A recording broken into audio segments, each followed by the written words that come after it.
नाम था वो था वेगा लैंड।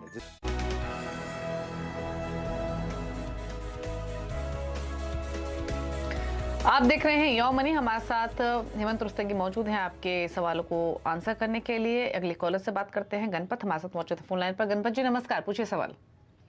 हाँ,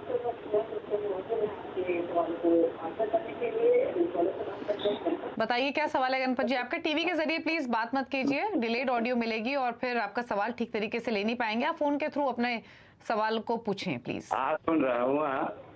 हमारा जो इन्वेस्टमेंट 9 लाख का है पोर्टफोलियो में। हेलो जी हाँ, तो उसका 10 साल में 50 लाख का होएगा कि नहीं? तो आप लमसम ही इन्वेस्ट करना चाहते हैं, कोई मंथली बेसिस पे SIP नहीं करना चाहते? नहीं, ये एक साथ इन्वेस्टमेंट करने का है। ठीक है, तो समझ में ठीक है। हेमंत जी 65 इयर्स इनकी एज है। 50 लाख का टारगेट है 10 इयर्स, लेकिन 10 इयर्स के लिए 50 लाख के लक्ष्य को हासिल के लिए लमसम ही इन्वेस्ट करना है इनको। बताइए कहाँ करें? जी, जैसा उन्होंने कहा कि वो लमसम इन्वेस्टमेंट करना चाहते हैं, तो मैं ये समझ के चल रहा हूँ कि ये उसके जो अटेंडेंट रिस्क है उसको समझते हैं। इनका जो टारगेट है वो करीब 50 लाख है। अगर इनको 10 साल में चाहिए तो इनको अगर लमसम इन्वेस्टमेंट करना तो 15 लाख रुपए इनको इन्वेस्टमेंट करना होगा। यहाँ पे मैं मान के चल रहा हूँ कि अगर वो 12% एनुअलाइज रिटर्न के पोर्टफोलियो को मिले तब जाके वो 50 लाख का अपना लक्ष्य जो है 10 साल में पूरा कर पाएंगे। यहाँ पे मैं चाहूंगा कि ये एग्रेसिव इक्विटी हाइब्रिड फंड और इक्विटी फंड इन दोनों का अपने मिक्स लें अपने पोर्टफोलियो में, तो वो शायद उनके लिए सही रहेगा। अब हालांकि उन्होंने कहा है कि वो लमसम इन्वेस्टमेंट करना चाहेंगे, क्योंकि मेरा ये मानना है कि अगले 1 या 2 क्वार्टर्स तक हमें मार्केट में वॉलेटिलिटी अभी देखने को मिल सकती है, क्योंकि जब तक इन्फ्लेशन सही तरीके से मॉडरेट होना शुरू नहीं होता है, तब तक इंटरेस्ट रेट हाइक की जो साइकिल है ग्लोबली वो अगर टर्न अराउंड नहीं करती है तो थोड़ी वॉलेटिलिटी मार्केट में रह सकती है। तो उसको टैकल करने के लिए मुझे लगता है इनके लिए एक बेटर स्ट्रेटेजी ये होगी कि वो अगले 6 महीने में सिस्टमैटिक ट्रांसफर प्लान के द्वारा ये इन्वेस्ट करें, क्योंकि इनकी वन ऑफ इन्वेस्टमेंट है। अमूमन क्या होता है कि अगर आप लमसम और SIP से इन्वेस्ट कर रहे हैं, रेगुलर इन्वेस्टमेंट कर रहे हैं, तो फिर आपको शायद ऐसी स्ट्रेटेजी अडॉप्ट करने की जरूरत नहीं है। बट क्योंकि ये वन ऑफ इन्वेस्टमेंट है और उनके पास 10 साल का समय है, तो मैं चाहता हूं कि अगले 6 महीने में सिस्टमैटिक ट्रांसफर प्लान से यानी इक्वल अमाउंट हर महीने 6 महीने तक वो इन्वेस्ट करें। इसमें मैं 4 फंड इनको बता रहा हूँ। कुछ फंड की हमने ऑलरेडी बात की यहाँ पे।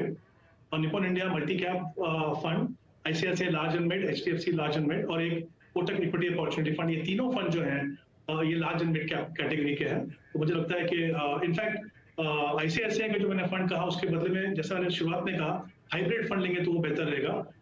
इक्विटी और डेट की जो फंड है उसको बोलते हैं, और लार्ज एंड मिड कैप की जगह तो एक एग्रेसिव हाइब्रिड फंड और 3 इक्विटी फंड अपने पोर्टफोलियो में बनाएं। और जैसे मैंने कहा STP के द्वारा इन्वेस्ट करें 6 महीने तक, तो वो शायद बेहतर स्ट्रेटेजी। ओके, तो चलिए ये आपके लिए सजेशन दिया गया है। आपको जो फंड्स नेम सजेस्ट किए हैं वो ICICI pro equity and debt, Nippon India multi cap, Kotak equity opportunities और साथ ही HDFC large and mid cap है। तरीका क्या होगा वो आपको हेमंत जी ने समझाया। अगला सवाल थे ईमेल के थ्रू सुमित ने सवाल भेजा है, पोर्टफोलियो को लेकर राय लेना चाहते हैं। फिलहाल इनके पास है मेरे asset emerging blue chip, SBI focused equity, SBI small cap और ICICI प्रो ब्लू चिप। ये फंड्स इनके पास हैं और 3000 ईच ये डाल रहे हैं इन फंड्स में।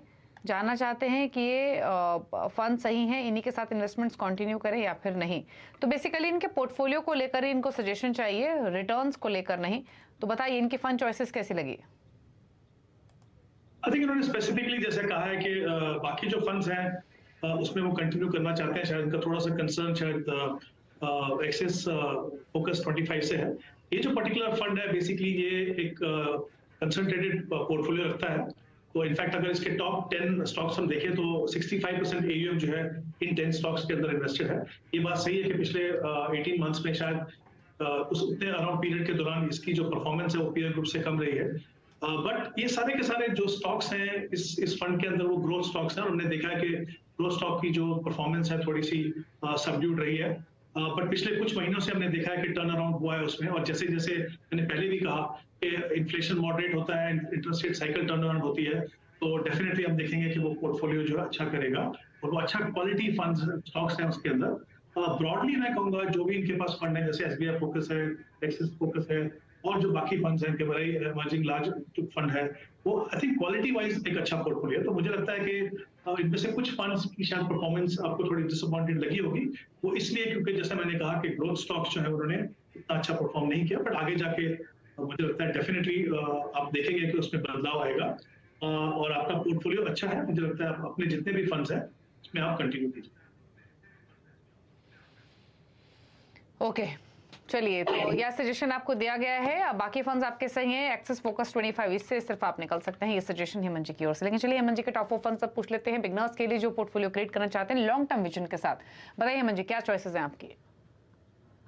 जी 4 फंड जो मैं करूंगा उनके बारे में मैंने ऑलरेडी शो में बात की, जैसे Nippon India multi cap, ICICI pru large and mid, HDFC large and mid fund,